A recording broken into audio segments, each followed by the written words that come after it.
Today I'm going to show you all the things that you need when dealing with a urostomy. A few of the things are extra because my urostomy is retracted, which means it's below the surface. So you would start off with the urostomy bag, which is obviously drainable for emptying. I have colostomy powder. I have the ring, which goes onto my bag, a Cavalon barrier film, some flange extenders, adhesive remover spray, some of my own wet wipes, some wet wipes from my supplier, black bin bags, some dry wipes.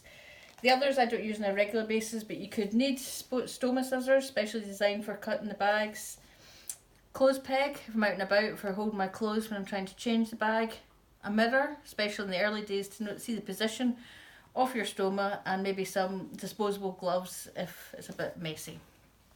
So now I'm going to show you what's involved with a stoma.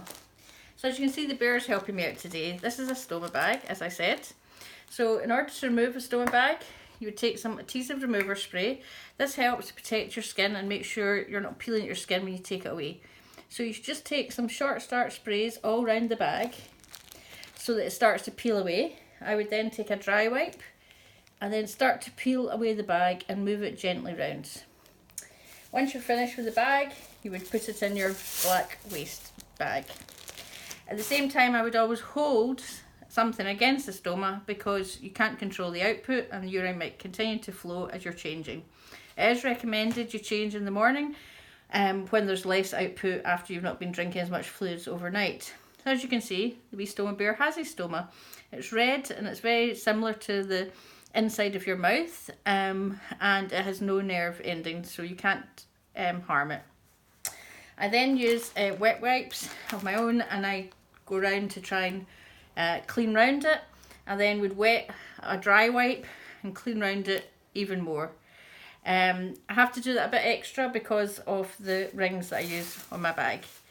So while still holding the cloth over the stoma, I would take the new stoma bag. I would take this sticking piece off, which is where it sticks on, and I would stick on one of these rings. So I'll show you briefly how to do this. Most people use these to hold over your stoma to direct the input into your bag and give you a bit more security. For me, my stoma is very inverted, so basic and retracted. So I stretch this and it just gives me an extra bit of protection. So then you would take off this.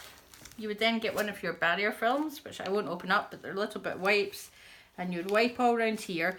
This makes sure there's a clean surface for applying the new bag. It's then very important that you line up the bag with your stoma. I wear mine at an angle due to the flow. Some people may wear it straight down, but it's important to get something that suits and always fit it to the same place.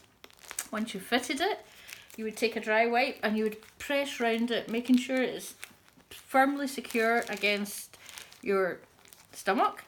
If you're wearing a belt, stoma belt, which people wear, then you can attach that here.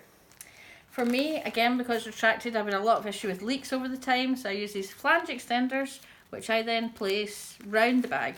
So I use 4, but this has allowed me to take my changes down to, on average, one every 1 to 1.5 days instead of several times a day. So I would just put these all around here. Again, pressing them in, and it's important to maybe use either a hairdryer to heat it, put your hand against it to hold it for a good 15 to 20 minutes and try to avoid sitting for at least the first 20 minutes after you've changed the bag. Hopefully this helps you all to understand what's involved in a urostomy bag change. My next post will be tomorrow, and thanks for listening. Any questions, please post them in the comments or PM me.